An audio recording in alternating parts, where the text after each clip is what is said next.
Hey everyone. We are still on the same topic from yesterday.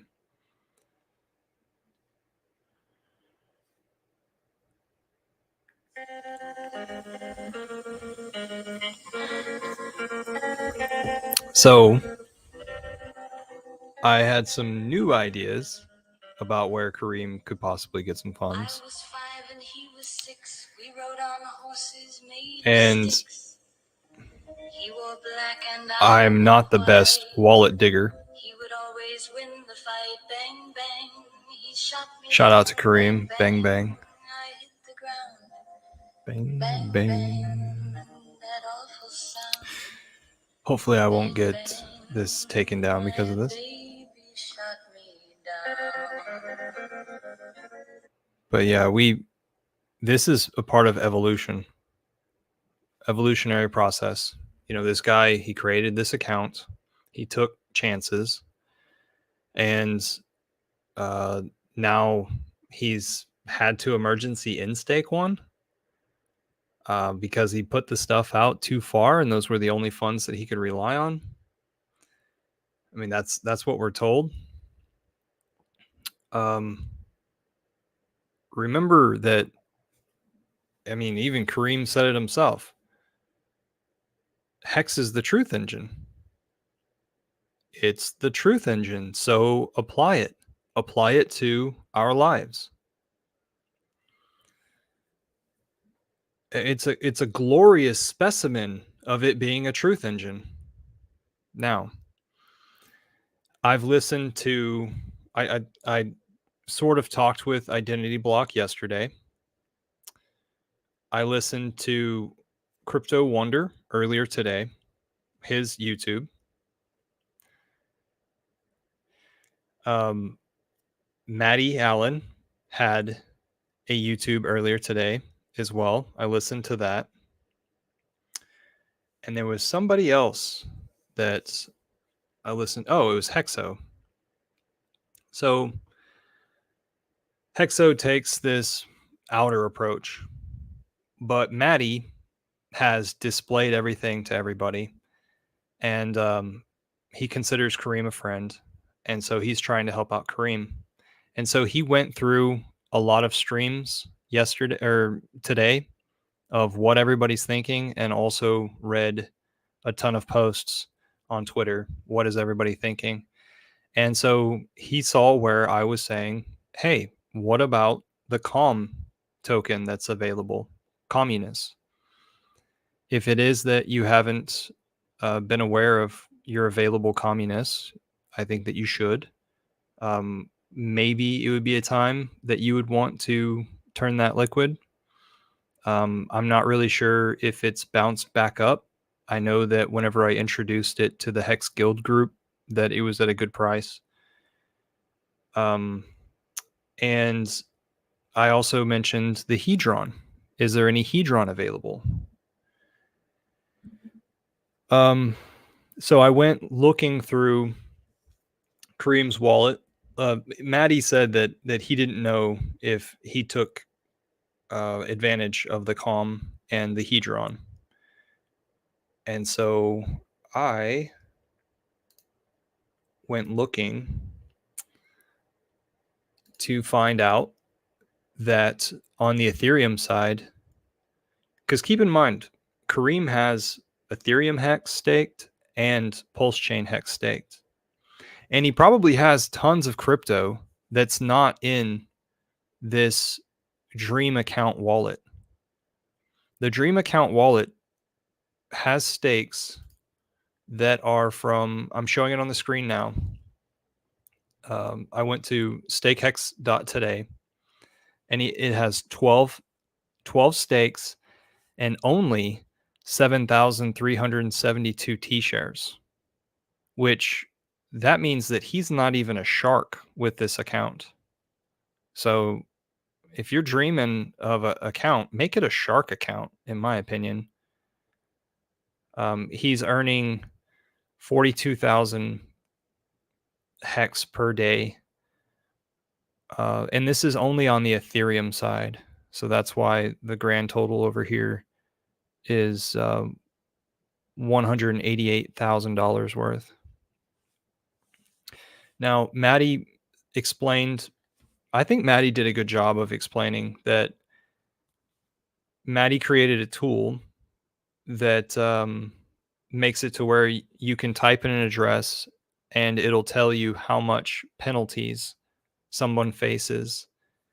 If I've got little flies flying around because I used to have the light on and they come in through the doors and windows, and then whenever I turn off the lights, then they come right in front of the computer screen. So that's why I'm going to be waving my hands around and possibly clapping every once in a while. Maddie did a good job of explaining that if Kareem was to in-stake any of his other stakes, he would face such large penalties that it would basically nullify the stake. And that's why I then had the idea of, hey, why doesn't, like, Hedron has another aspect to it. Hedron has an auction aspect. He could put his stakes up on auction. Could he? Could he? He could wrap. I guess he couldn't. Oh my goodness, I didn't think about that now. He would have to wrap them. What is it? What is it? You have to tokenize your stake and then put it on the auction. And so you have to do it through the Hedron protocol, right? So I guess he wouldn't be able to because they're already started. All right. Like, another initial idea that I had was, why doesn't he just sell his dream account? Like, somebody could give him 25,000 right now for hopefully the promise that it's going to turn into something. And I'm sure people would think of it as a steal. Hex Monkey was in the comments last night whenever I was doing a stream, and he was also in the comments whenever Maddie was doing a stream earlier, saying that, yeah, Kareem is promising to pay back the loans that people are offering, even though that wasn't the first suggestion. The first suggestion was like, hey, just donate to Kareem. And then the next follow-up suggestion was, hey, it could just be a loan and we could pay you back. And then Hex Monkey is in the comments saying, well, you know, not necessarily will you even get paid back if you were thinking that it would be a loan. And then Maddie's saying, not your keys, not your coins. Like, if I ever donate to any one of you, I'm only going to give you enough to where I feel as though I've helped out for the cause. I've probably only done it a few times, and it would be an amount that I would never care about losing, and I wouldn't worry about getting back either. And in fact, I don't do the loans. I don't want to think about it. I don't want to sever a friendship based on a loan. So what leaves my account would go towards you guys. I'm not saying that right, but you get it. There are no loans. There's just gifts. So here we are looking at Kareem's 12 stakes. He's got one that comes out in 2030 in August. And then in 2031, he's got one that comes out in January and June. 2032, January and June. 2033, January and June. 34, January and June. 35, January and October. 37, June. So he skipped over the year of 2036 whenever he was creating his ladder, that ladder that had only rungs that were far out there.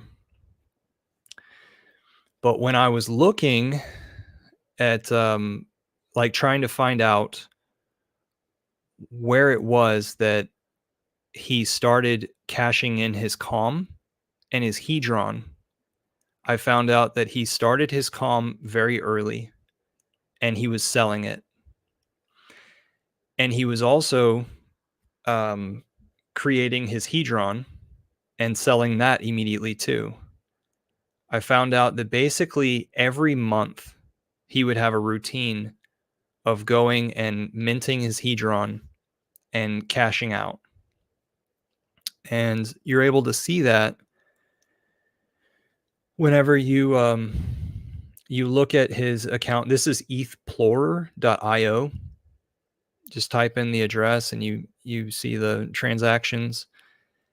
So you basically see that there are times where there's an exact right here. Like here is a hedron transaction and it's turned into USDC,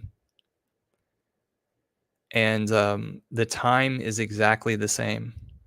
So on this one, it happens to be February 9th of 2023, 11/16/47, and that's exact same right here down below. And then we can see the price action where it was $1,403 worth that was turned into $1,390 worth of USDC. So this is only the Ethereum side that we're looking at. And another thing that I wanted to note is, like I said, I'm not the best at wallet following, but I don't know when it is that he created these stakes. So I don't know if he, ever since the rumor of Pulse Chain, if he stopped creating stakes and then started creating stakes on Pulse Chain in a brand new account. I don't know. For the sake of time, I didn't go and track where it was that he was sending the USDC in order to either fund his life, cashing it out, bringing it into dollars or whatever his currency of choice was, or was he fooling around with another account? I really don't know. But I do think it's funny that we call it a dream account and it's only a dolphin account. And then once again, what he has on Ethereum, he's got copied over to Pulse Chain as well. So maybe he could sell his Ethereum account completely and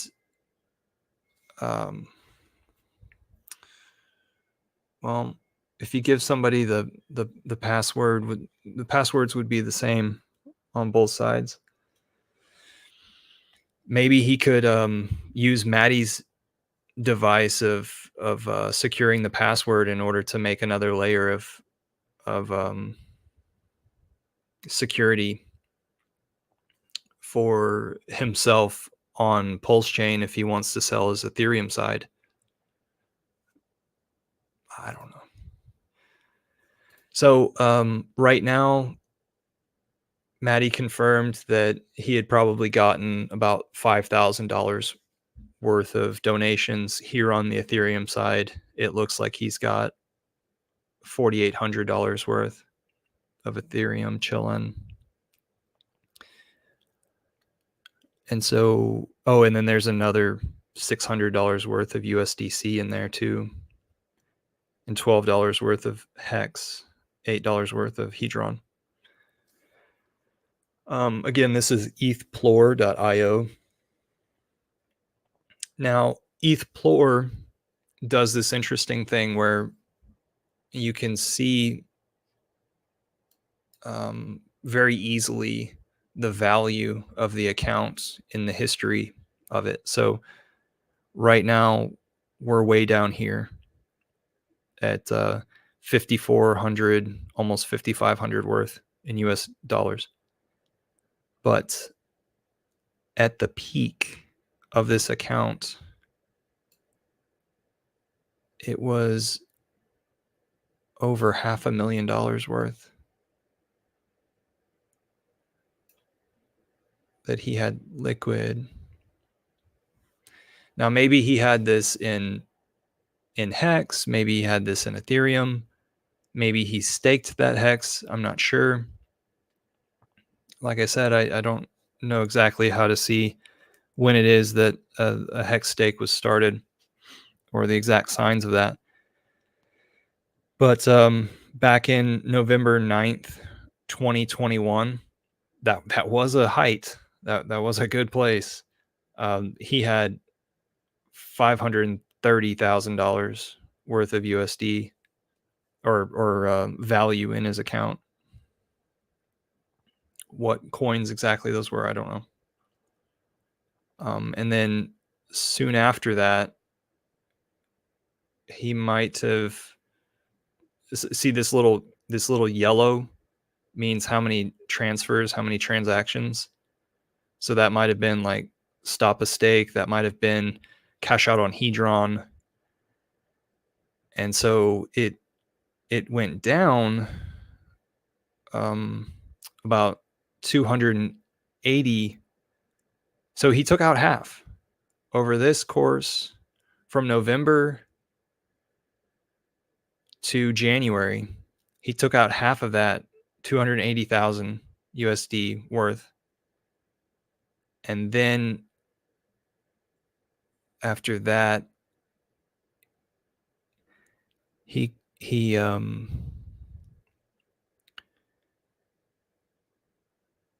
somehow got another 240 into the account again.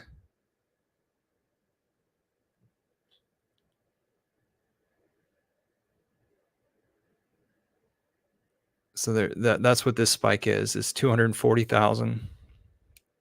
And then this drop was 280,000. And then if y'all want me to figure out what this drop is, by June 18th, 2022, the value of the account was 74,000. And we're talking about what is liquid inside the account, not the value of the stakes. A tool like Staker app would have shown us the progress of what the stakes are valued at. So yeah,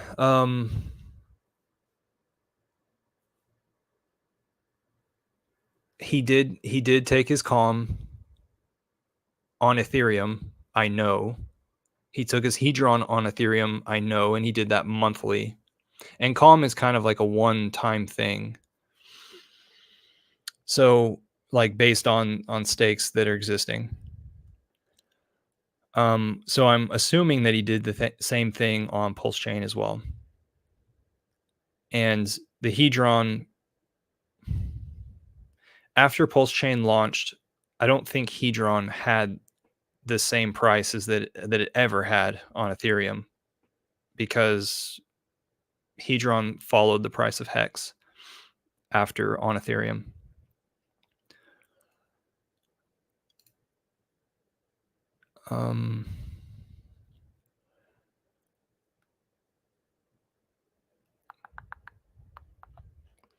And so yeah, this is what I remember about Kareem, is that whenever he was showing us his dream account, he would round to 2 million on his principal, 2 million hex every time.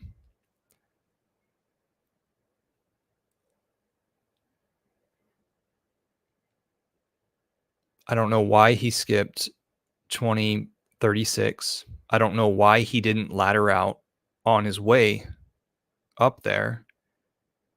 And also, during the highest of stakes, his account looked huge, supposedly. And Sami tweeted yesterday about how it was worth like $180 million worth. His stakes. The dream account was worth that. That doesn't sound right at all. If we were shooting the highest of stakes, it was before Pulse Chain came out, right? So we didn't even have the copies at that time. And if he had only the stakes that we're looking at plus one on Ethereum, right? Plus one, that would be 13 stakes. And so like maybe he had um, another 1,000 T shares. So let's give him the benefit of the doubt. He was at 9,000 T shares. Let's just up it like crazy. 9,000 T shares. You have to have 10,000 T shares to be a shark. Um, there's no way in hell that at 9,000 T shares you had a valuation of $180 million worth at the peak. It would be more like 50 million, something like that. Um,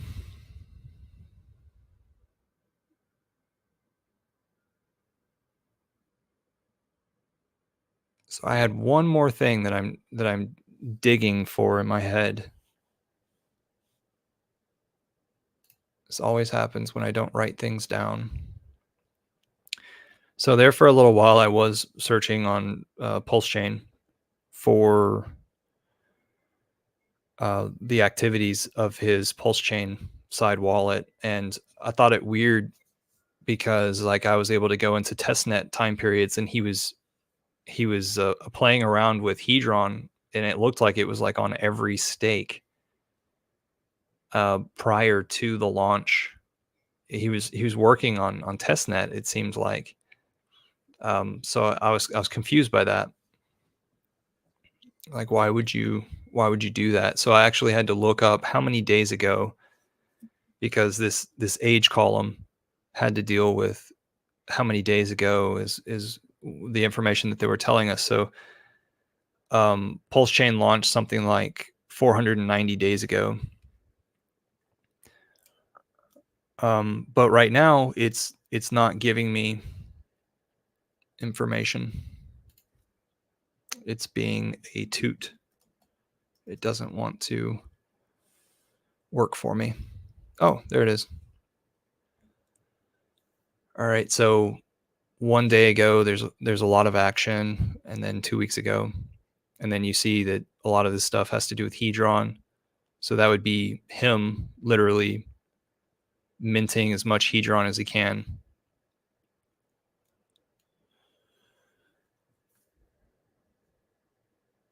So I didn't get very far with that.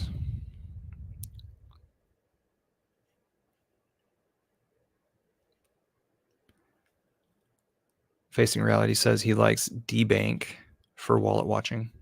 Awesome. Wall to Wall is also in the chat. I read the first comment, didn't like it, so I didn't continue.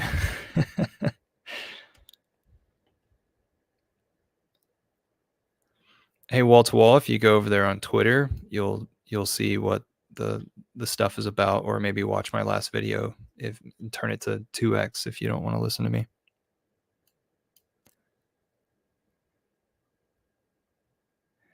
Yeah.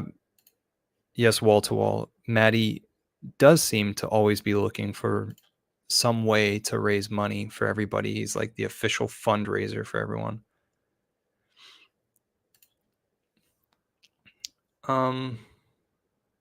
So he should have laddered out his stakes,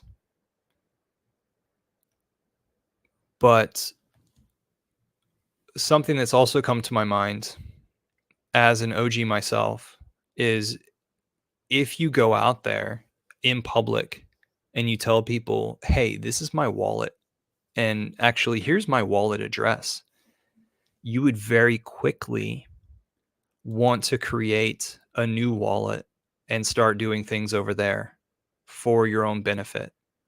So like, it makes sense that his dream account, he would dox it, and it would be rungs of the ladder way, way out there, to where, like, in the future, when when it's multiplied so much with compounding interest, or I don't like to call it compounding interest, but just it's accumulated so much hex from interest, and you'll deal with the security issues in the future. But everybody thinks that you don't have hex coming out right now, or that you're not in crypto right now, but really you are. You just have a totally separate account because you've doxed that one, and you've as Maddie's words, you've made yourself um an example to the community on delayed gratification. So that would be another argument of mine, is if you do go out on a limb and do that sort of thing, you would very quickly say, "Oh shit. I need to secure funds somewhere else as well that people aren't watching." So, I'm not convinced that he's he's broke or on his last dollar, and I also wanna say everybody who's ever considered themselves a friend of his, it's more up to you than it should be to the public, to the rest of the community. Um, and the same tone that I had last night in doing the live stream is, everybody needs to be wise about keeping money. And it's like, if if you don't know how to hold money, then I don't necessarily want you to last very long in the thing that I'm co-investor with you in. I've always looked at Hex as like, we're choosing the same 401k, and the way that you operate your security affects my my eventual bag. Like, that's what Papa B always tells people, is when it is that some scammer or a hacker gets into somebody's account, they're immediately going to drop it, and it looks bad for everybody.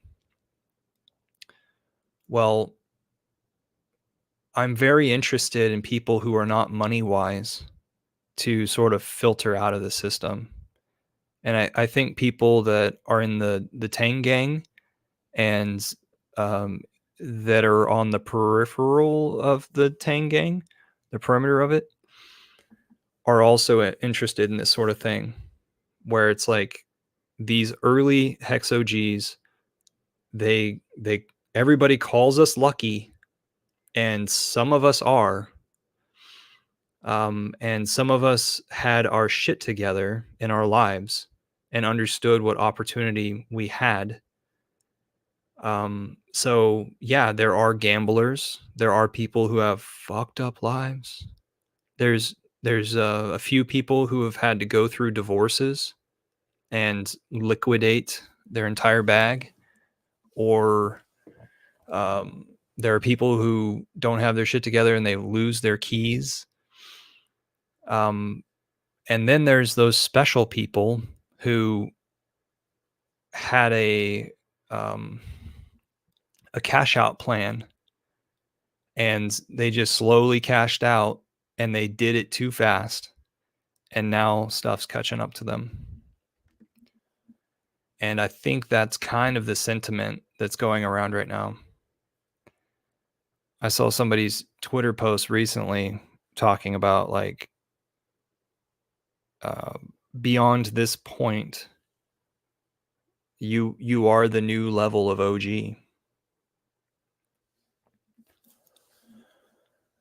I don't think anybody liked hearing that little last part that I gave, because I lost some viewers there.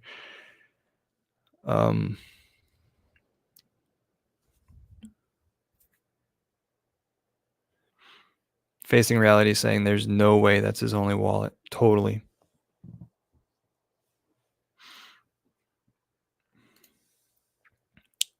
Facing Reality also says, pretty sure he was big on ETH as well. Yeah, in these ETH transactions, I see that a lot of this dealt with ETH as well. It mainly dealt like most of this stuff is Hedron. He was it was every month around the middle of the month or the 20th, he would cash out on Hedron. And I've got this set to 100 transactions per page. And I'll go back to the first page. Okay, now I'm at page 1. So these are the last 100 transactions that he did.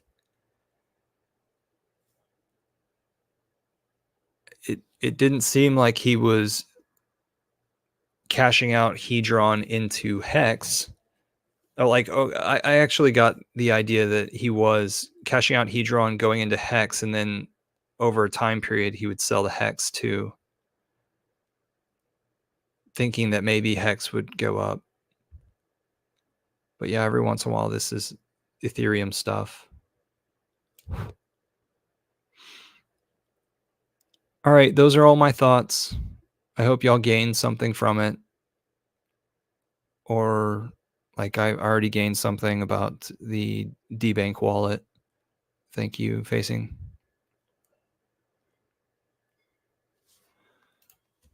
Hopefully I won't do another stream about this for a long time and just mention it here and there, because I've kind of exhausted the ideas that I had in my head of going and snooping in wallets. But yeah, the overall take of it is, if you guys knew my wallet, I would start using another wallet. You know, if I exemplified a grandiose wallet, told everybody about it, then I would keep it sort of segregated, and I would scrape off the Hedron and the Calm off of it, and I'd start putting funds somewhere else. So for him to ask money from the community and to do it from the platform of another person who's already independently wealthy, which is Yoon Anderson,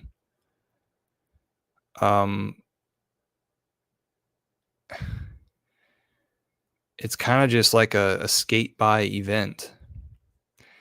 Like, no offense, Kareem, if you're ever going to watch this, or friends of Kareem, but like, Kareem's been living a good life and he's been driving around in a Tesla. Do you guys have a Tesla? Have y'all been living that elegant lifestyle, flashing in front of people?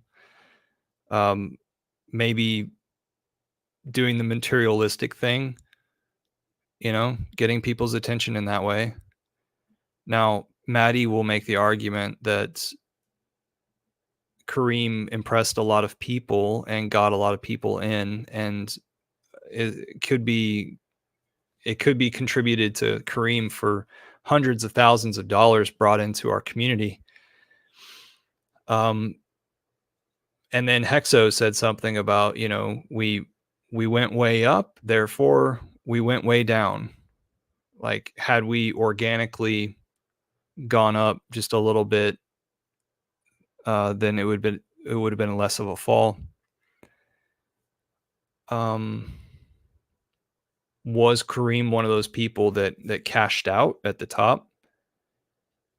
It actually kind of looks like it with that, with the timing of this stuff here. And I see that it would be half, and that would be a good lesson. See, one of the things that was taught to me, and I kind of ignored it for the time period, but it is a lesson in 2020 hindsight. A brother of a friend of mine, he invested in Ethereum, and that brother learned the hard way and then passed on the lesson to his bro to his brother who is my friend. And so my friend told me that if you ever get attached to a number, if you ever look at a number and say, it could go up just a little bit more and I'd be happy, or like, I'll just wait till it goes up just a little bit more. I'm sorry, my friend.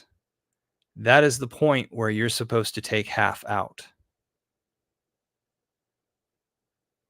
It's a sad situation to think like, I want all of that and I want more of it, but actually you're only going to get half of that at best. But no one listens to me except for SJ, the Pulse Chain Princess. Um, that's just the way it is.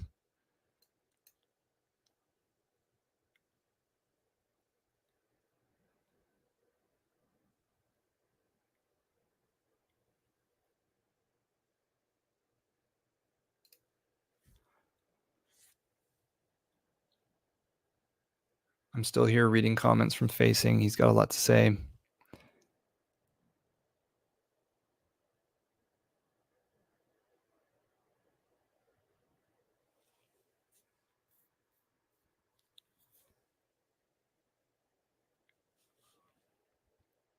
He's agreeing with me on taking your bread when it's available. He doesn't like doing it, but when in certain times it's absolutely needed. Kareem helped him out initially with setting up his staker app. Well, facing reality, did you do the staker app? Did you actually participate in staker app and create stakes through staker app, or did you only view your portfolio through staker app?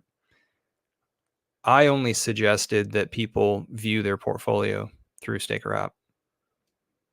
I'm one of those people that it was sort of a middleman thing. It was an indirect thing, and I just didn't want to deal with it.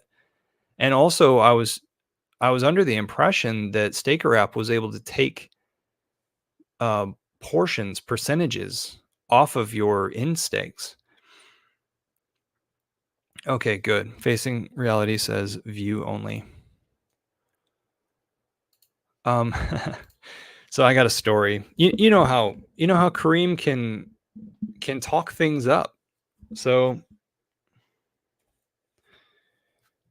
let's do the candle real fast. So I was told that what was it? Was it the 555 tour? Yeah. The 5555 tour came through Austin, Texas, and that's where I live near. And I was told that it was Kareem's birthday that night or the day after, and so we were going out to celebrate. So we went to a Nyoki concert, the guy who throws a cake into his audience at the end of it. I had no idea until the end of the concert, and I was like, "What is that guy doing?" Oh, that looks like a cake, a huge cake. Is it somebody's birthday? Are they celebrating Kareem's birthday? No, the guy just throws cakes into his audience, and like somebody really wants the cake all over him. So it was at this warehouse over on the west side. Man, I remember everything of that night, but dang, I did not want to get up the next morning. So hungover. So that was my first time to ever interact with Walrus, I think, or it was second time actually. I think Walrus. I forget because I saw Walrus the day before or something like that in Dallas. So back to, come on, man. Joe Biden. Come on, man. Come on, brain. What was I going to say?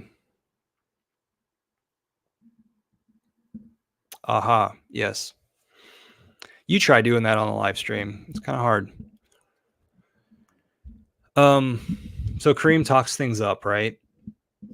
So I told my buddy, you lost your keys to your MetaMask wallet. You can't you can't get them. So I told my buddy, like, hey, if you want to get into crypto, I think this is a good time. Um, I might have been absolutely wrong, but yet he learned quite a bit about crypto since then, so that's good. Um, so it was like $300 that he was like, okay, put in $300. I've got $300 that I'll give you in cash. So I go and I make him a wallet. I write down his seed phrases on a piece of paper. I was out on a road trip at this time period, and I come back into town, and before I even go home, and I've got like my car packed up and everything, before I even go home, it's 7 o'clock in the morning. I go and knock on his door. He's having coffee. He comes out in front, and we sit down in the two chairs in front on his front porch. And I give him the piece of paper and I say, do not lose this. I have not kept a backup. It's up to you. This one piece of paper. I advise you to duplicate this piece of paper as soon as possible. But from my honor, I have not written it down in any other place. It's erased off my computer, everything. So it's up to you. And there is no going back if you lose this thing. Well, he takes the piece of paper, he looks at it for a while, he puts it on the little coffee table in between us on the porch, and then he goes inside and he takes a piss, his first piss for the day, after drinking a little bit of coffee. So, that caffeine that gets through your system. Well, he comes back outside. I pick up the piece of paper and I say, you better put this in your pocket. You better not lose this at all. Like, there is no whatever. This is your $300. Oh yeah, and by the way, pass me $300. You owe me that. And and I think in that time period also, I told him to open up his phone and download the Staker app on his phone, and we typed in the address as well. Or maybe I told him prior, like, hey, I sent you an email with the address on it, because we wouldn't do it each digit. So I show him how cool the Staker app viewer is and stuff. And then I leave his place because I'm tired and I want to go home and unpack my stuff and everything. About 2 weeks later, he asked me about that piece of paper. And I was like, yeah, of course I left it with you. I asked you to put it in your pocket and stuff. And he blames it on his landlord roommate, that she cleaned the house and must have thrown it out. It's all her fault because she picked up his trash and threw it in the trash. Oh my goodness. And it was a very, very small piece of paper, like the size of a receipt. Um like, the best thing he could have done right then and there is put a piece of tape on it and tape it to the backside of his door or something. He's not the type of person that had a computer in his room or in his grasp at all. He was just using a cell phone. There for a while, I've been telling him, like, why don't you whenever you get some spending money, why don't you just buy a laptop? And he's like, oh, he's one of those hoarder types where it's like, he thinks that he can hold on to things and then restore them. And what he doesn't understand is, with computer stuff, things exponentially get older, right? Us techie people, we know that, but this type of person doesn't know that. So long story long, I tell everybody that, hey, Hex is coming to Austin. They're coming through town.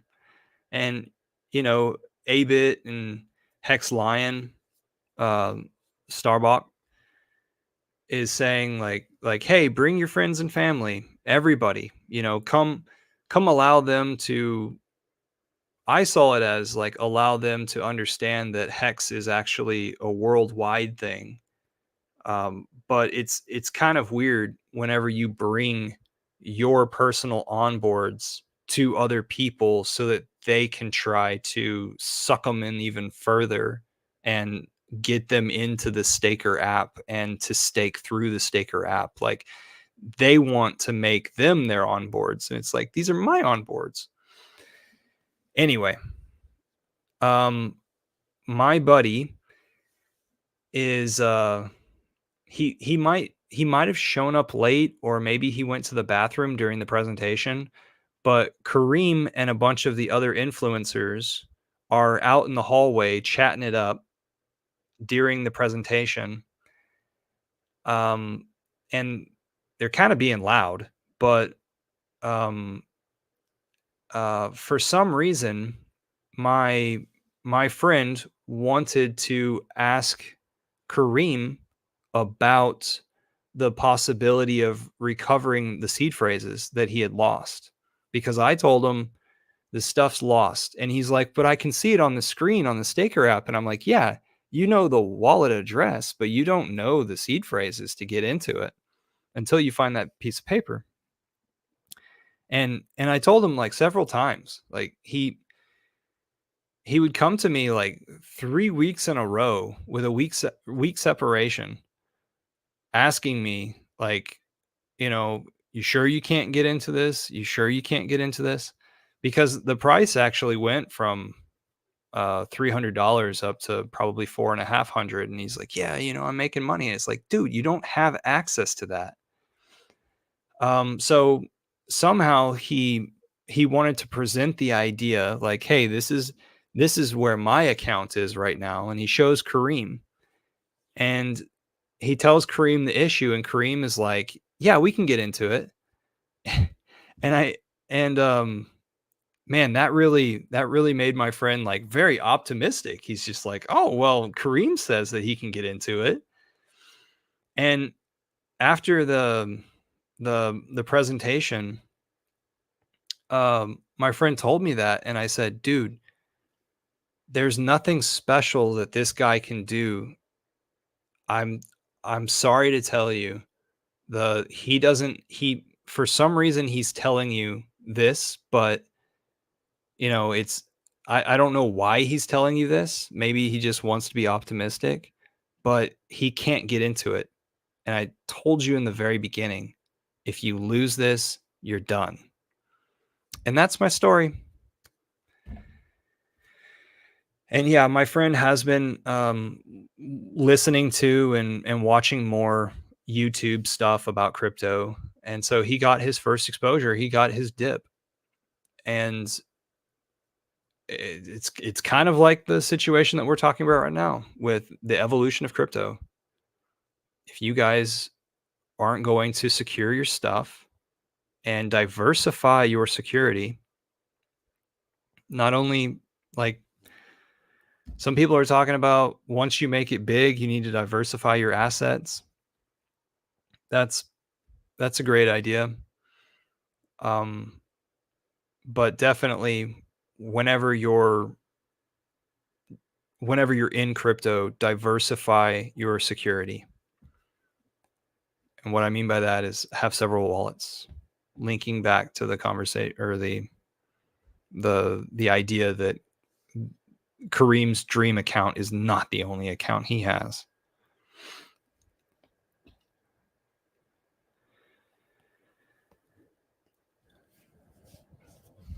All right, I'm going to start reading some of these. We got Paul Sachs in the building too.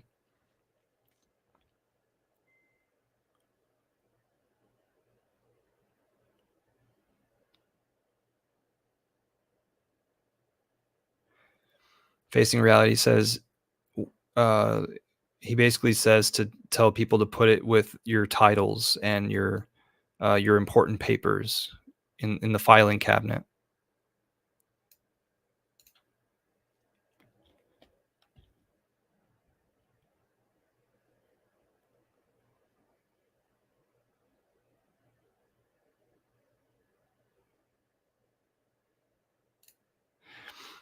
So facing reality, um,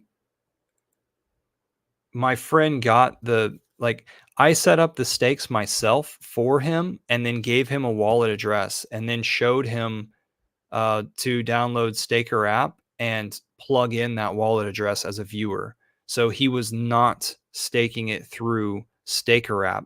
Now, had he staked it through Staker app, um, he would be in shit right now with Staker app, but at that point he would have had access to his stuff by going through Staker app. I agree. Staker app controls the security of your account if you go through them, which was what I never suggested anybody do. And that actually started the whole thing for me of like, do you follow do you follow every step that your newscasters bring to you? Because Maddie's show was bringing that to the forefront to us, and we were able to, of course, choose, do we want to participate in this or not?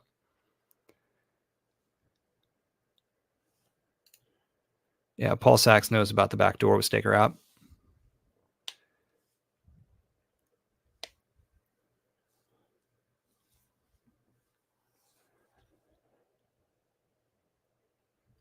Yeah, Paul Sachs is OG. He knows what's going on.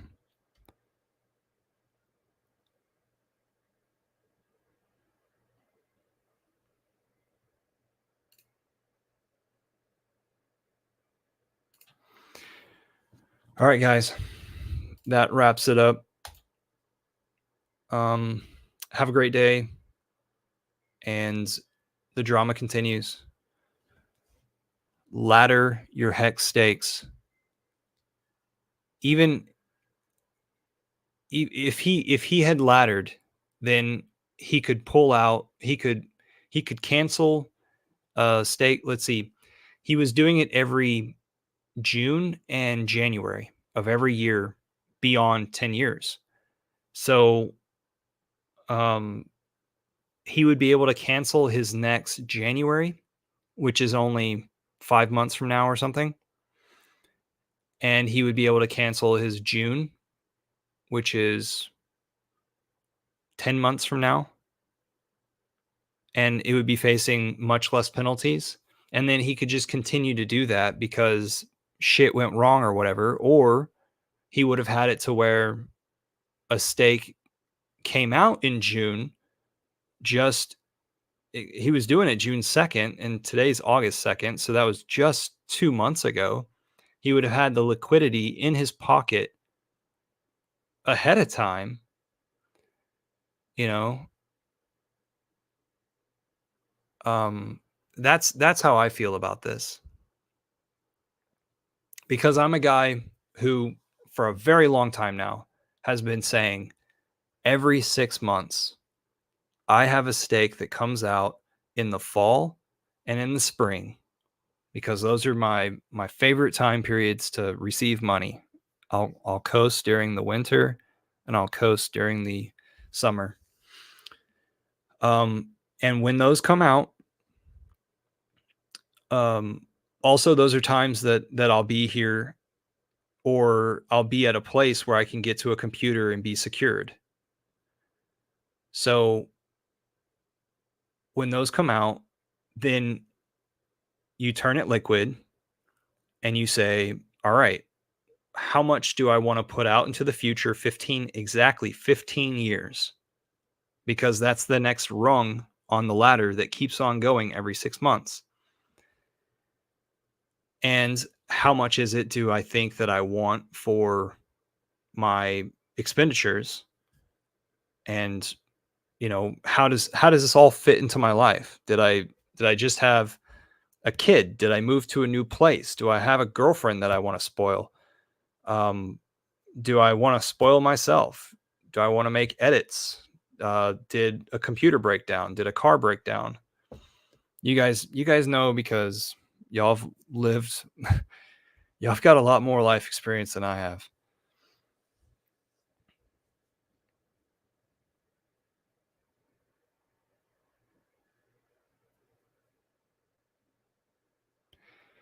Ouch.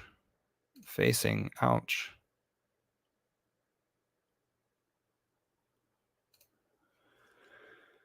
So facing that was down, was that possibly down 98%? A 600-day stake that ended up being $7? If so, then that might have been $100 or $700 worth.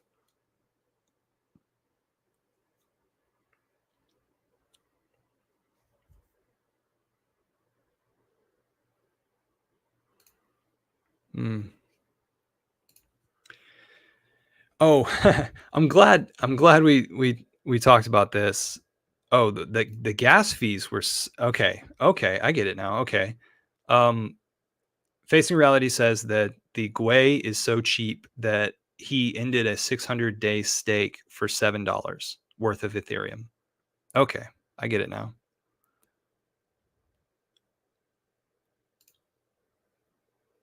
Cool. The stake was worth more. Good. I'm glad we talked about this because it tripped the memory of somebody somebody's comment on either Somi's tweet about this issue or Maddie's tweet about this issue. And keep in mind, if you guys go negative, if y'all just go absolutely negative and burn Kareem or burn Maddie for bringing this to your attention, then you're going to get blocked from these people. So I don't know if you want to choose to do that sort of thing. And then also Maddie was kind of like acting threatening of saying like there's only so much of it um not mental abuse, but just like verbal abuse that he would want to put up with in being a part of our community. And I don't, it made me sad to hear this, but I don't think that he was being serious about like wanting to leave our community, but just recognizing that, I don't know, like maybe it was kind of like abuse towards us that he was saying. Um, if you do this to an influencer or a common streamer, then and if you're really mean to them, it won't take too much more to get them out of the community and make them go quiet, and then there's no place for us to convene. I've always said that RG3's F and Hangout, which I've been on the last two F and Hangouts to shill the Hex Postcards group. There's a patreon.com scenario where you're able to support through Patreon, and that automates postcards going out. I've got more information on that in the description of this video here. But RG3 was one of the first people to have it to where like we've got a place where we can all meet each other inside the chat, and then we can actually go on the screen. You're not going to like everybody, so there's different tastes for everybody. And then also crypto people are freaking weird. Like if you watch any like the thumbnail I have for this video, I had to watch a few videos on Kareem's Twitter page, and I was looking at like the videos that he had posted there about it was all party content, and you just see people just standing around looking at each other because crypto people, they they don't go dancing in the mosh over there. They hang around the table and look at each other. That's it. Um but yeah, like these influencers, these people who put themselves out there and have it to where like, okay, we're cheerleading towards this thing, we're cheerleading towards that thing. Like how much do we want to tear them down um in order for to speak our mind, in order to try to gear the community to steer it in a certain way, but yet not show our faces as well, but yet they're showing their faces. And then what if they just disappeared? Would we be better off? I don't know, but that was the um the the double negative situation that Maddie had put us in whenever I was watching his stream earlier. Like, you keep abusing me, I'm gonna leave. Um, and so I don't know if that was put back on us or not. What else did I want to say towards that? Fudge. Okay, so once again, thank you, Brain, for bringing it back. Um,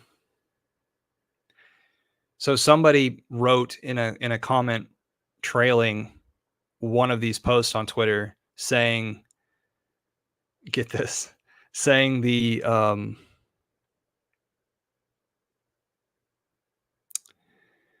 what do you the good accounting function works just fine, is what somebody said. And I said, yeah, this is true. I don't know if I've ever used good accounting though. I've seen somebody else use it. I've seen I've seen somebody talk about it, and I've seen somebody screenshot it. I don't think I've ever used it. But for anybody who doesn't know, good accounting makes it to where you can end the stake without accruing penalties from then on. So meaning that your stake arrived at 100% complete, and then you have 2 weeks until it starts to bleed out. Uh, so you either end stake it and mint the new hex, which means your principal plus your interest, or you use the good accounting function in order to end the stake and have it to where from then on you have the opportunity to run the next function of minting the hex. And the reason why you would want to delay the minting of the hex is because of maybe a local government. Maybe, right? So imagine we're coming towards the end of 2024 and you've got something coming out in the fall, like I do. And I don't want the the cash out of Hex, which it probably won't be cashed out. But anyway, if I was planning on cashing out that stake of Hex, do I want I would be able to ask myself, do I want to do this function in the course of 2024, or would I want to wait and do it over in the course of 2025? And I have that option. Daraj Moray is in the house. Namaste, Hexicans, he says. Right. I'll hit up some more chats and then be on my way, most likely.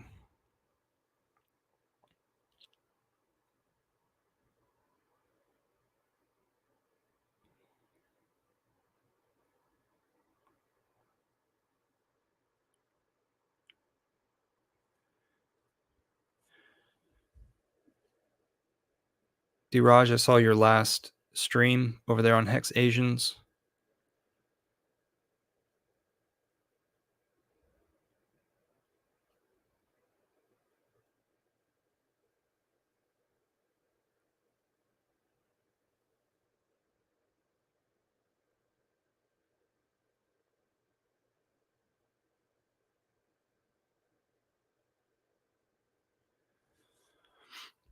Okay.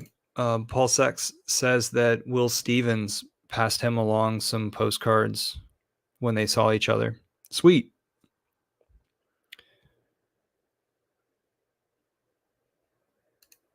Yeah, I've got okay, so I've got this new web address, or it's kind of new to people, mailhex.xyz, and that just routes over to my Twitter eco builder. If you go to the messaging, like request mail, and the idea is that this will give you a display of all the things that I have to offer with stickers and cards, and I will gladly mail for free. And then so if you just give me an address over to this eco builder on Twitter, I've got 200 something Hexican addresses. People have, over the years, or maybe like a year and a half now, people have trusted me. Some people give me addresses to their family members or maybe their office building or something like that. But yeah, like I've got some kick-ass Hex Scout cards that are like little business cards that are pretty awesome. And then I've got some cool stickers. Oh, I've got huge bumper stickers that are hex.com bumper stickers.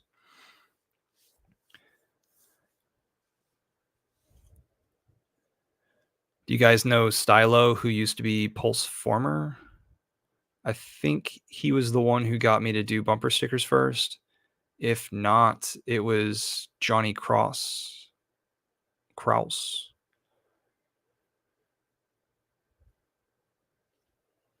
And I think Johnny was in the chat last night, or he was in the chat with Identity Block last night. That's what it was. And then Stylo has now been a host on Twitter Spaces often. He always keeps an open mind. He's got favoritism from RG3 recently, but he typically just hangs out on Twitter. But he was the old Pulse Former. And what's really great about him is he sells things on eBay, and every time he makes a sale, there in the box, he'll slip a card introducing people to Hex and Pulse Chain, whichever card he has.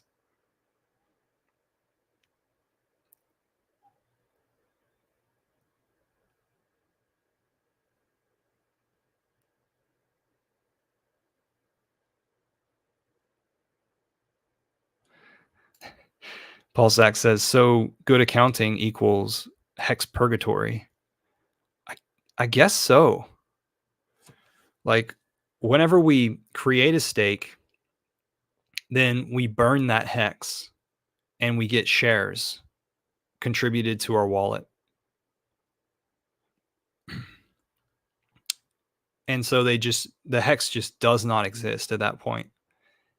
And then whenever we end our stake and mint our Hex, then all of a sudden our principal plus our interest is put into our wallet. Or if we had to face the penalties, whatever mathematics took place, it's just boom, minted into our wallets. But if we do the good accounting, then I'm not sure. Yeah, you no longer have the shares anymore because you no longer get the interest going forward. Like it would be really opportunistic if we were able to keep the shares and keep the interest running into our accounts, and then at a later date of our choice, end the stake. So I would then just stake for one day and then run the good accounting on day 2 and then continue to receive interest based on those shares into infinity. And I would have the choice of ending the stake whenever I wanted, but it doesn't work like that. Hex purgatory. That's interesting. Last night I did a stream and I came up with two new terms. Getting Kareemed is whenever you mismanage your OG stakes. You got creamed. And the other one, I forgot what the other one was. Just a second. Oh, I need to be able to watch myself.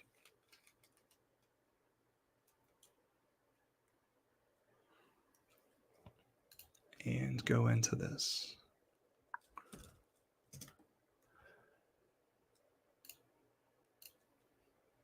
What is this other idea? Oops.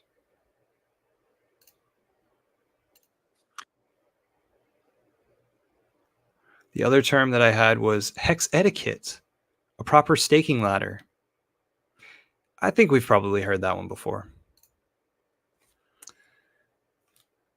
But yeah, that was what went through my mind after yesterday.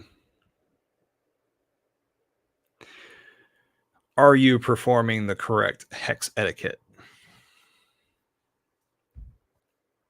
Because we of course need to evolve.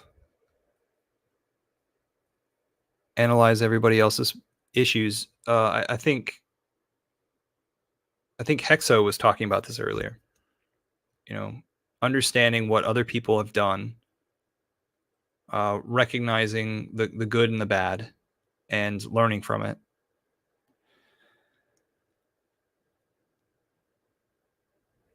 Paul Sachs misses Moraes, Dr. Moraes, Golden Mike. I think everybody does.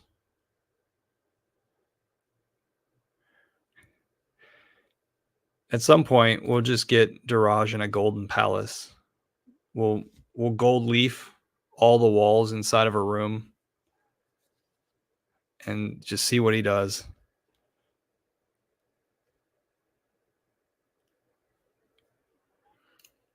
Hey, DJ Cryptomatic. Good morning from the other end of the world. Well, Facing Reality is in this chat, so he's over there on your side, and Moray is another great distance away. That's awesome. We've got such a well diverse and I'm keeping from saying rounded community, but quite a diverse showing here.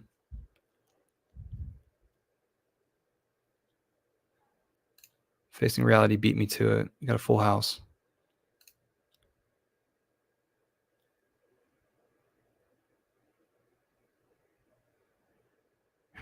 Yeah, Finbear might still be sleeping. I think I get shadow banned from Finbear's stuff, so he tells me every time, like, I didn't get a notification.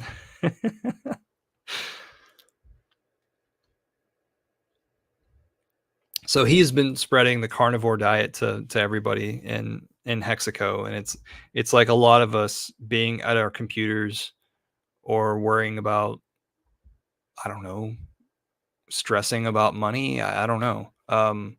Has made it to where like a lot of our ideas or a lot of our bodies have deteriorated just a little bit. So the carnivore diet is a good way to re-up your body. And I'm starting to think that it's a great base. Now I still want to elaborate my understanding. I still want to figure out more of what it is that I'm feeling. Whenever I feel more spiritual is whenever I was away from meat. But I also fear that the meat that I was getting a while back, whenever I first got out of college, I was living on a low budget and I was living inside of Houston, big metroplex. And the quality of food that I was getting from the grocery store, even though I was cooking it myself, the quality of the meat, um, it was probably pretty low. And so I'm afraid that the stress that was put on those animals then arrived in my body and it started making me think that meat was bad. Does that make sense? And I actually said something to somebody inside the supermarket once, and the girl was like, "Are you saying that the animal's thoughts then go into you? That's absurd." And I was just like, "Yeah, I am saying that, but what I meant to say was the stress of the animals then shows up inside of my system." So, I only eat very good meat now, and I feel great. Um, but I think that I'm going to continue to experiment going beyond that. But if it is that you have a base level of issues because our food systems are so um, declined, then please go towards your organic grocers and get better food. And maybe you could be lifted up through the carnivore diet. And then what to do from there, I'm not sure. And also, while I'm talking about this and rambling at an hour and 15 minutes into this, the next Hex Guild episode, I think, is going to be a really, really short one, unless Dr. Diraj Moray has a different idea for what the next live stream would be. I found out that I have been taking supplements. Like, on my shelf, I have tons of supplements, but it never registered with me that the serving size were multiple pills out of each bottle instead of just one pill out of some of the bottles. So like my zinc bottle, I only need one, but this magnesium bottle, it says 4 is a serving, and I was just taking one. And the MSM for your joints, your cartilage and your joints, I think it says 3 was the serving size, and I was only taking one. So I made a huge mistake over the last, I don't know how many years, like 3 years. I've been taking better supplements, and I've just been undercutting myself and thinking, what is my deal? I've always felt this way or that. Whenever I eat food, it would control my day. But really, whenever I'm taking the right supplements, then I would be able to coast through it, whether I eat good stuff or bad stuff. So that's my lesson. And so that's a gist into, or a screenshot into Hex Guild. So you can find us on Telegram at Hex Guild or Hex Foodies. Both are the same. And then on YouTube as well.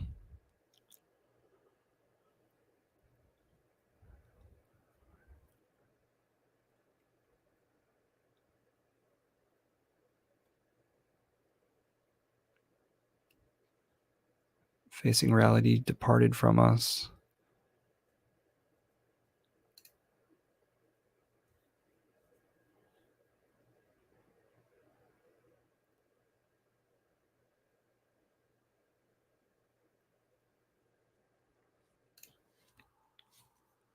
Diraj is saying something about not wearing crypto merch right now. Maybe it's a good idea. Otherwise, you'd have a target on your back.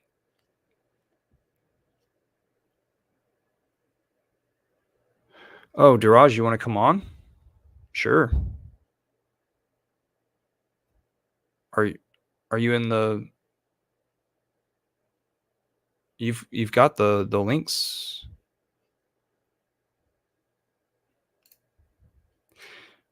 Diraj, let me know. Do you need a link to it, or do you have the setup access? So everybody who doesn't know, Diraj is one of my partners in the Hex Guild group as an admin, and he also has keys to the StreamYard account. So as long as he didn't get a new setup, he should already have access to the green room on his own. If not, I could post the link, but it's better if I don't post the link inside the YouTube chat in the comments, because that's when weird things start happening.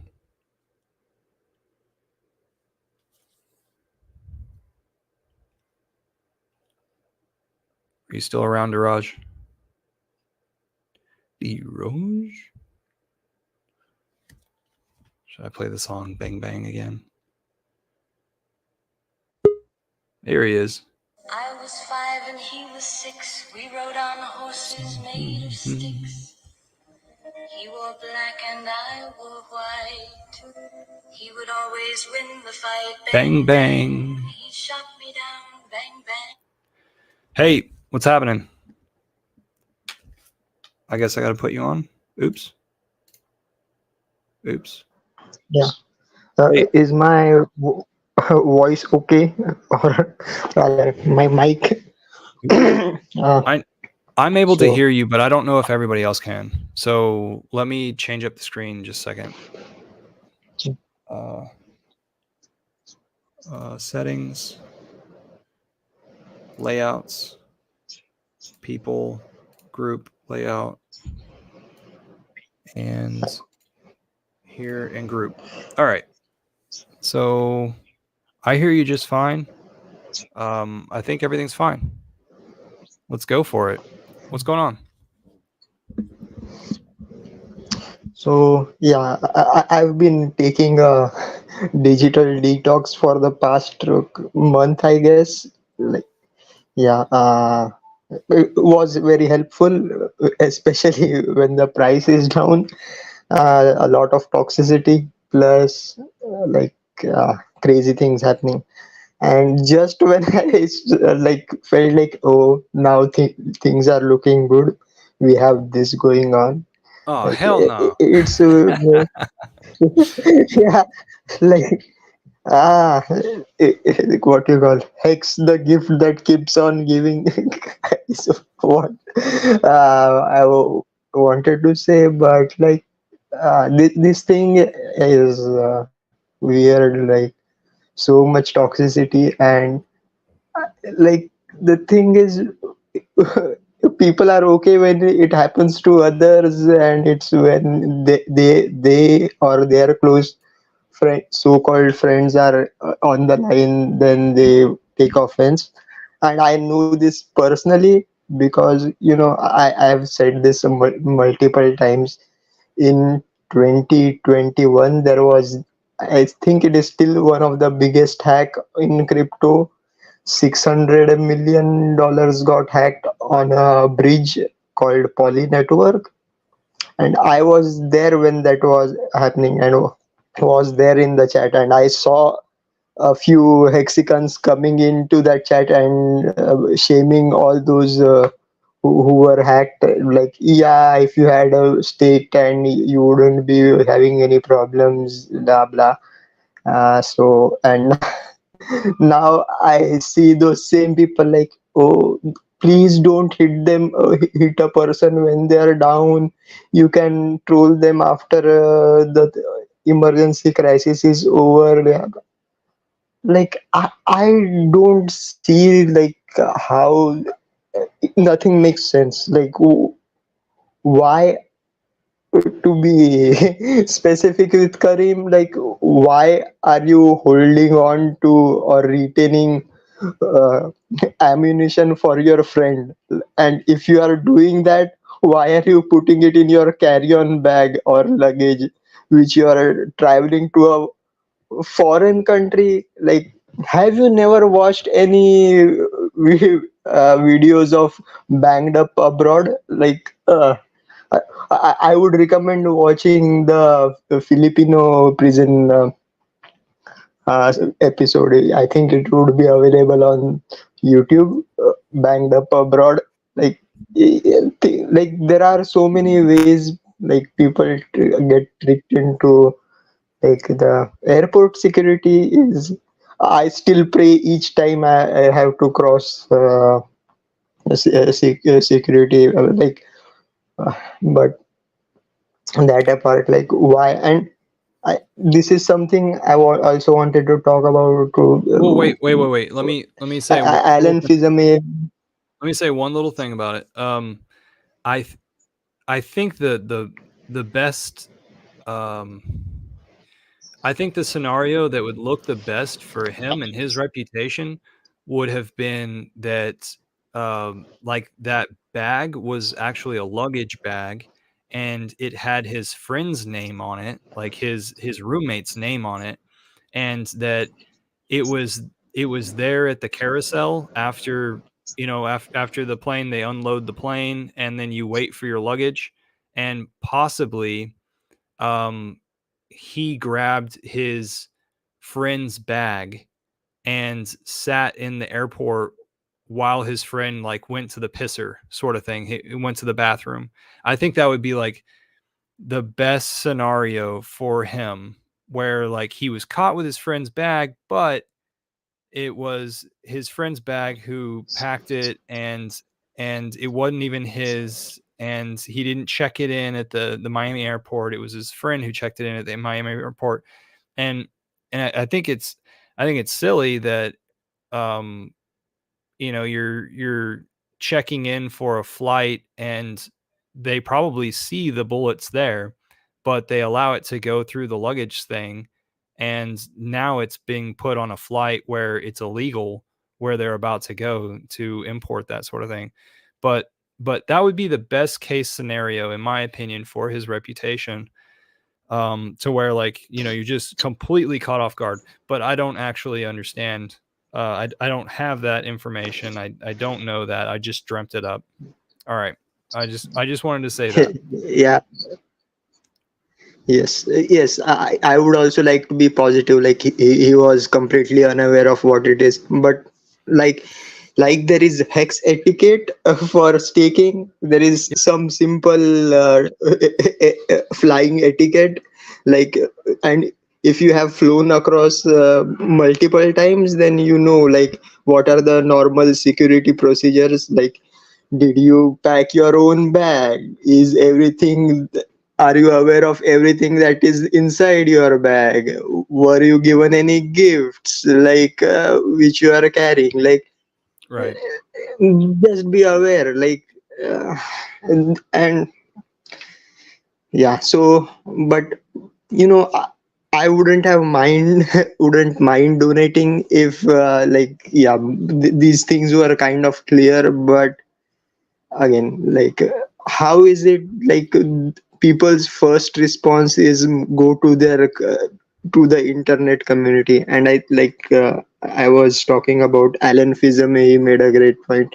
If like, if we wouldn't have all this trouble if men acted like men, like that's something like, There you go. I look in the, do you think like nobody else in the community had any problems? Even I had a big issue to be handled just like 5 or 6 months ago, but I handled it on my own. Yeah. Didn't even mention it to the community. Like, I think I did, like, yeah, I have some problems, I'd taken a break, yeah, but I'm back. I never discuss my problems on the internet. And I think there is this old internet saying that it's best not to share your problems on the internet. Like, half of the people who read it don't care, and the other half is happy that you have those problems, kind of, is what I assume, and I stick to it. So Quite why? But possibly he has quite possibly he has other funds and other wallets, and he doesn't want to say he owns them, possibly. Like, yeah, what if he's got, what if on his legal papers, wherever they may be, he's got only the Dream account as what he'll stand for, and what does it take responsibility for, but yet he's got other secretive wallets all over the place. What if that's a part of the see, issue, to where he just doesn't want to go into those because he only claims that he owns these others, like, or this it's other one. that his personal finances, I think he should be able to manage them separately legally. But my point is, if if when I had trouble, first I try to solve it by myself. Yeah. If not, then I go to my closest friends, or Yeah. rather, first go to my relatives of close family. Then, And if not, then family, friends, or personal friends. And like, Like by like reaching out to the community, so, that's but asking a this has been prayer. happening a lot. By reaching out to the community, that's Yeah. basically making a prayer. And before that, you ask friends and family sort of stuff. And it happens to be a friend that created the post asking for people to donate to him, which was the Yoon Anderson that he's been working for, building houses or selling houses. I'm not sure what, but Yoon Anderson, I've made this point both tonight and last night. Yoon Anderson has the means to help him out by himself, solo, in my opinion. From what I understand, I'm not putting him on the spot, but if you consider yourself a friend, or if Kareem considers you a friend of his, then he should be reaching out to you, not like making this open prayer to the community. And I have nothing to do with this because Kareem doesn't even follow me on Twitter. So like I can check that box off and saying like I have nothing to do with this. And the same thing with Identity Block. I asked Look, him that yesterday. Does Kareem follow you? Because he doesn't follow me. Nope, he doesn't follow him. But they actually had past beef on a certain project or something. uh, see, the following thing, I don't really care. I don't follow many of these people. And they don't follow me. That is a Well, different situation. But that's like the first stage uh, of appealing to be a friend. Yes, okay. I don't yeah, have I I don't guess have all so. my friends on Twitter, But but like, yeah, say like I think I have segregated my friends by social media, like school friends on Facebook, college friends on WhatsApp, uh, like personal or close by friends on Telegram, like, rest on Twitter. Like so, that's how I treat stuff. Keeps man, things separate, but that's you're just me. lucky. You're lucky you got them all organized. Good for you. The Yeah, rest of yeah, us are like this weird putting things mosaic. in boxes. Yeah. Yeah, like anyways. But what was I saying before this? Yeah, the thing is, we. I think at this point, like, yeah, it's the situation of the boy who cried wolf. Yeah, people are tired of so-called OGs asking for donations, and I think like that's the main problem right now. And it's like, but for me, like I've said, I think I said this in one of the Twitter spaces. Yeah, I remember it was during the NASCAR thing, and like so I don't remember who was conducting the basis, and they asked me, so how much are you donating? Like, I said, like, hey, I don't know what you heard about me, but you can't get $1 out of me. You know I the know that song, yeah. 50 Cent song. If Yeah, I knew it well, I'd start singing it. like yeah, you can't Because get I'm the any money out PIMP of or me something. if I have to like I All right, let's see if we can get canceled. I don't like I don't. Yep, yep. I didn't want to say. I still like, but nah, we won't get cancelled for that stuff. But I'm the uh, motherfucking I was PIMP. saying, yeah, I'm not donating to anyone on the internet any time. If I do charity, is if I want to do charity, I see to it that there is I know what happens with the money that I've donated, and yeah, first if I want to do some charity, charity begins at home, and yeah, it's not that my family or uh, I didn't mean to cut you off. sorry, like I Yesterday, I did a rant about how I put money towards NASCAR. cut it, because no, I think you dropped. I think you no, dropped out. I don't want like to get the channel getting a copyright strike. Okay, you can play 15 seconds of it. It's done. I think everybody was able to hear it. Yeah, so that's like, but my main purpose of coming on this stream is like, I think these are there are only a couple of Hexicans streams that I watch too, which sound like a voice of reason in this community, because yeah, the degeneration started a long time ago, but like it feels good to be uh, like I'm still trying to get up that what you call streaming mojo. Like yeah, it's need to be a bit entertaining as well as informative. I was trying to do that for the X Guild channel. Yeah, I came up with the title. I almost finished the video essay, but my laptop on which I was working died. I have to get it repaired again.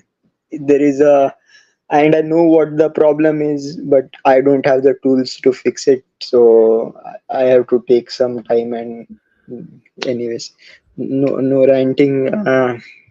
So So you were hopefully going next to week. eh, give us a premiere showing of something that you were working on. Is that what you're telling me? Is that why there's that title that hasn't yet found a live stream in the green screen area? yeah, it Okay. was going to be more like a scripted live stream than a. I may do a premiere video because I think that would be better. Like, of course, internet like stability issues won't matter Okay. because for that, but it's too much work. Yes, the So title was "Hell is Other People," and and this is what I wanted to like. In general, like there is always this creation of other people who are hated on, and that is always going to be the case. Like the I've been Reds thinking about versus the that Blues. because Yeah, you left that live stream with that title just sitting there, and so I've been thinking about like what is it that he's going to fulfill with that, and does he want that deleted? And it's just sitting there, so like I see it every once in a while and I think about it like, okay, well, what's his what's his choice of words? Like, why did he do that? What's his perspective? And so I've started to try to figure it out on my own without anything more than just seeing that title. Hell is in other people, right? Or hell is no, other no, people. Is other people, hell right? is other people. Yeah. And so real It's a fast. quote from a Oh. French. Oh, It's a okay. quote from a French philosopher. I think I forget his name, or rather, I can't pronounce his name. So yeah, it. Well, I what I wanted to joke interpreted. about like yeah, it was the French philosopher. Yeah, it's a French philosopher. Maybe he was just talking about the Britishers, like English people. Like hell is other people means he's talking about the British, but there is more to it. Like whenever there are other people, there is always going to be a conflict in opinions, and that Yeah. conflict causes suffering. I have to work on it. And Like and for an empath like me, I'm always thinking about like what other people are thinking. I'm always trying to predict how I'm making other people feel, or at least when I'm the amount of times that I'm thinking about that. Like I'll bother myself with the opinions of others, let's say, and so that actually creates hell for me because those other Yeah, people exist. It's not that they actually do anything. It's that because they exist, I create it inside myself based on their yeah, existence. yeah. So yeah, the thing is, I kind of wrote it down, but it is like it's not in a straight narrative. Like I have to. It's like a Merkle tree of things. Like if you know, like it splits into topics, and I don't end up on a. It doesn't form a proper narrative. So I'm trying to still get it into a proper essay. If I was grading my own English paper essay, like yeah, it would get a 3 on 10. So I have to get it to at least 7. uh, So anyways, let's let me ask this of you. Do you think, like, what do you think about these current events with like what I've been relating this to is evolution in crypto. Like people have their certain um money tendencies, their money etiquette, and they come into crypto and it's another space to practice money etiquette. And a lot of people who are pioneers or coming in early, um, they have to experience, like they have a lot of flaws. And so I think that with these current events, we're progressing. I think it's very good that this oopsie has happened. And like I don't mean to sound like I'm wishing for bad to happen upon Kareem. I just think that large hex holders and stakers, life is going to start happening to them, and it has been happening for a long time. But just this time, it's been a person who has been very outspoken, and we're actually pinpointing it, looking at it on the chain. But I think it's very interesting for the progression of what is hex. What do you think? like I just like few days ago saw a meme on Twitter that yeah, things aren't getting shitty. It's just the veil that was covering the shit is getting lifted. It's yeah, when you have been around so long, when you see like, and with the internet, like yeah, you can pinpoint how the hypocrisy or conflicts of interest or whatever you want to call it.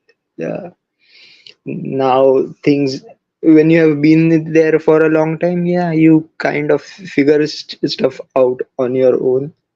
And this, and like when the price is like, there is actually a kind of a economic survey done that the your IQ itself kind of depends on your financial status. They did a survey of farmers before and after the harvest, like before the harvest when they don't have money, and after the harvest when they do.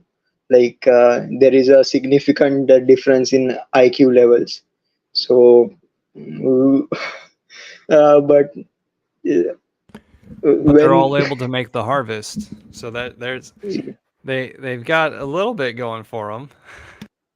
yeah, yeah, but the thing is, yeah, when people are down financially, it does affect your IQ, and more so your EQ or emotional quotient. And yeah, people say things and do things which they aren't supposed to. I like I tried.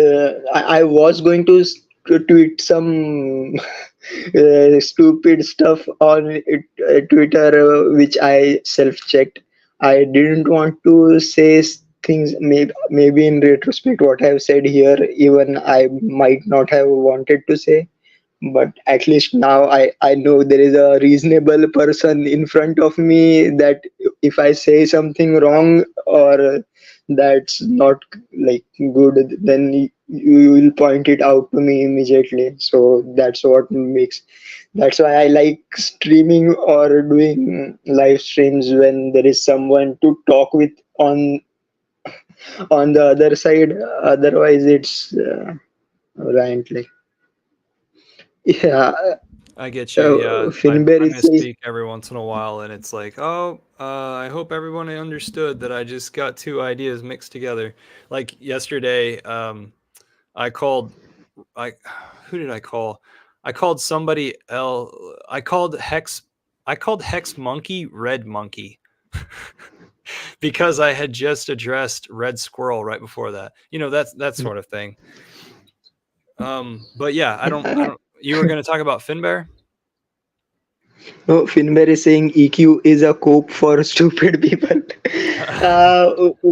Well, you see, it's kind of true, but I don't mean it in the sense like, yeah, when like the actually even IQ itself is a flawed metric, but it's something like, yeah, you can use it to compare given all other conditions are equal.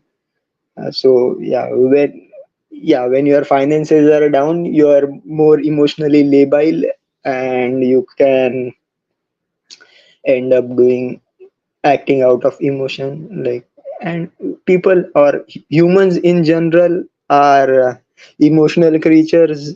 We like act out of emotion and then rationalize our actions through a reason we make up. So anyways, I no, I'm feeling J like a J4J says we reap what we sow. Cryptomatic. I'm sorry, I didn't see these things until now. Cryptomatic says, I think the story is to come up with bail money for him to enable him to deal with the situation himself, get him a laptop, crypto, get a lawyer, etc. Awesome. If you rewind to earlier in the stream, you'll find where I did a little bit of wallet digging to see how it was that he was routinely taking out Hedron and cashing it out, and he had participated with Calm and cashed that out as well. And I was only looking at the Ethereum side because I'm not as good wallet chaser on the Pulse chain side.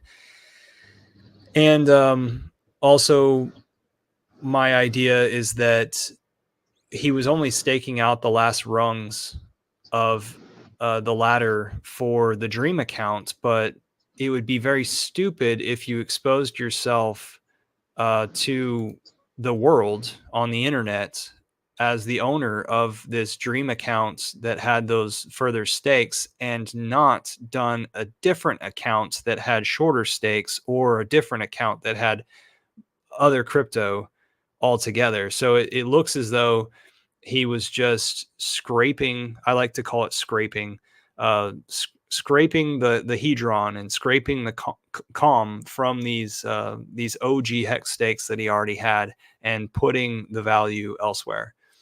That's my theory. So I know that after Yoon Anderson featured Kareem in that post talking about how it would be great if we could raise some funds for him, I know that Kareem popped into the comments and said, "Hey guys, it's true. This is my last post for a while. About to go into the clink kind of thing." So, and then Maddie is the one who has taken over the fundraising efforts, I believe. And then I think that everybody's asked to donate to the Dream account, so it's all public. We know what to donate to, um, and we have seen about $5,400 roll into that account since as well. So that's kind of Yeah, a recap great. on everything. Hopefully you won't have to emergency and stake any more hex. Uh, anyways, I feel a bit light-hearted now. I've spoken my mind a little bit. Yeah, I think I take your leave. I will. Let's see. I'm, if not on the Hex Guild, I will be on the Hex Asians on Monday. If I feel like it, I might just use my uh, like authority on the Hex Guild channel to stream uh, some on, maybe on Sunday, or maybe not. Like, plus I that sounds don't fine. think you hear any thunder right now? Yeah, it's, yeah, rainy season in the Philippines. It's kind of amazing, but sometimes it becomes annoying as well. It But sounded like you were moving around in your chair, like you had a leather yeah, chair and you were moving around in it. J4J yeah, says humbleness always rises above recklessness. That's pretty cool. We're gonna keep that one in our pocket, J4J, as all of um, the gamblers continue to come into crypto and crypto grows. You know, people who want to take chances on stuff. Uh, I'm all for people taking custody of their own funds, cashing out their 401k and going straight into crypto and having fun. But of course, people are going to ask their, I don't know, their HR or their employer, hey, do y'all have an ETF option for the crypto stuff that I can diversify my 401k into instead of cashing it out? Um, I remember that was one of my biggest problems. I only worked corporate world for 3 years with the whole matching and putting it into the 401k.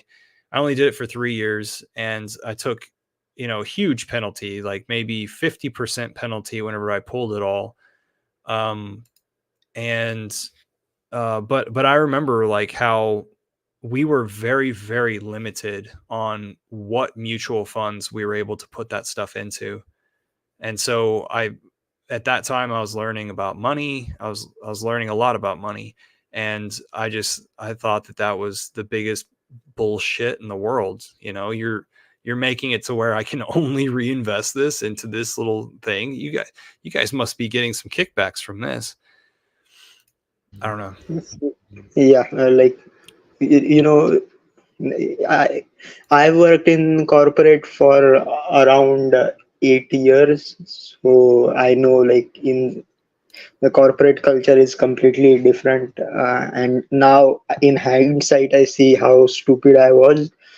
Plus, there is, like, yeah, the whole 401k is kind of a Ponzi, or this passive investment. Like, the yeah, I don't know how to, like, you are the its price keeps going up because people are forced to buy. Otherwise, nobody would be investing in it, because uh, like, the returns are not actually there. And like, when you compare it to inflation, there is a lot of, there is, I think there is a kind of a good video. I don't remember the name, like how this passive investment is causing the is a bubble, because like, anyways, I think I've run out of my social energy for now. Cool. uh, I will you can continue. I will be going off stream for now. You know where Maybe, the door is at. Don't yeah. Don't let it but hit you in the butt. like I was yeah, I have to. Can you take me out because I might accidentally turn off the stream? All Wait, right. All right. think Say I goodbye. can. Cool. That's Daraj. All right. Let's call it quit, guys. Thanks, Daraj, for coming on. Good to see you. Good to know everything's fine with you. And if anybody wants to see the wallet watching that I did earlier, just rewind it.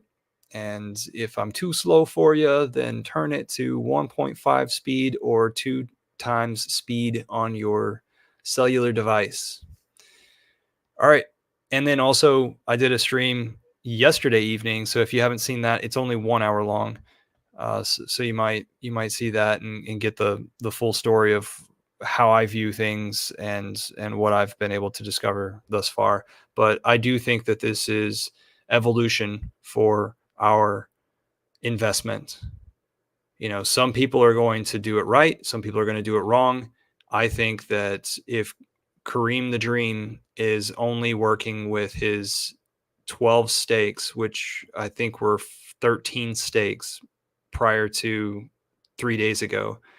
If he was only working with that, then he failed at creating a proper staking ladder, which I'm now calling hex etiquette.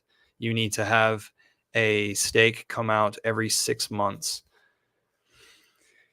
All right, guys, take care. The candle has already blown itself out. Cheers.